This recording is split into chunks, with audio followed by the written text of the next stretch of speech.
Kotputli railway station की भुतहा कहानी और वह अनजाना साया।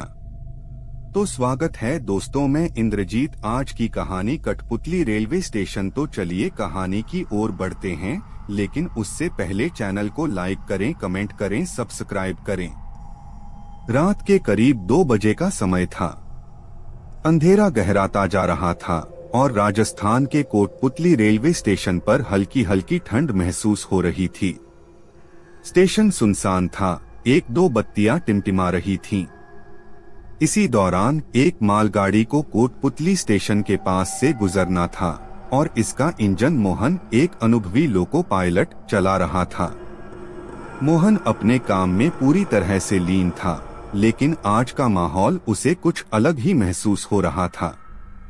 कई बार उसे लगा जैसे ट्रेन के डिब्बों के बीच कुछ हलचल हो रही हो, पर वो उसे नजरअंदाज कर रहा था। तभी अचानक उसने देखा कि रेलवे ट्रैक पर कुछ सफेद कपड़े पहने एक आकृति खड़ी है।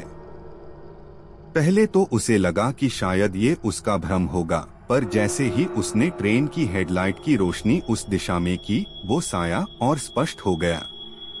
मोहन ने ब्रेक लगाने की कोशिश की, लेकिन इतने भारी मालगाड़ी को रोकना आसान नहीं था। ट्रेन सीटी बजाते हुए उस साये की ओर बढ़ रही थी और उस सफेद आकृति की आंखें चमकती नजर आ रही थीं। मोहन का दिल तेजी से धड़कने लगा। उसे समझ नहीं आ रहा था कि ये हकीकत है या भ्रम। जैसे ही ट्रेन उस साये के करीब पहुंची, मोहन ने देखा कि वो औरत की परछाई थी, सफेद साड़ी में लिपटी हुई। उसके चेहरे पर एक अजीब सा खौफनाक भाव था, जैसे वो मोहन को ही देख रही हो। मोहन की सांसें रुकने लगीं, लेकिन उसने खुद को संभालते हुए ट्रेन को कंट्रोल में रखने की कोशिश की। तभी एक अजीब सा शोर उसके कानों में गूंजने लगा, जैसे कई लोग एक साथ चिल्ला रहे हों।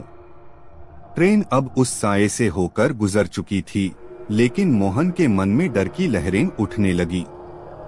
उसने पीछे मुड़कर देखा और उसे अपने केबिन में ही एक ठंडी सी परछाई का आभास हुआ। मोहन ने सोचा कि शायद ये उसका भ्रम है, लेकिन अगले ही पल उसने देखा कि उसके सामने लोको के शीशे पर खून के धब्बे उभरने लगे। ये देखकर उसकी रूह कांप उठी। उसने घबराकर शीशे को पोंछने की कोशिश की, लेकिन धब्बे और गहरे हो रहे थे, जैसे कोई अज्ञात शक्ति उसे पकड़ने की कोशिश कर रही हो। तभी अचानक ट्रेन की गति धीमी होने लगी और मोहन को लगा कि जैसे किसी ने पीछे से उसके हाथ पकड़ लिए हों। उसके शरीर में ठंडक भरने लगी और उसके कानों में किसी औरत की धीमी धीमी फुसफुसाहट सुनाई देने लगी, तुम मुझसे बच नहीं सकते।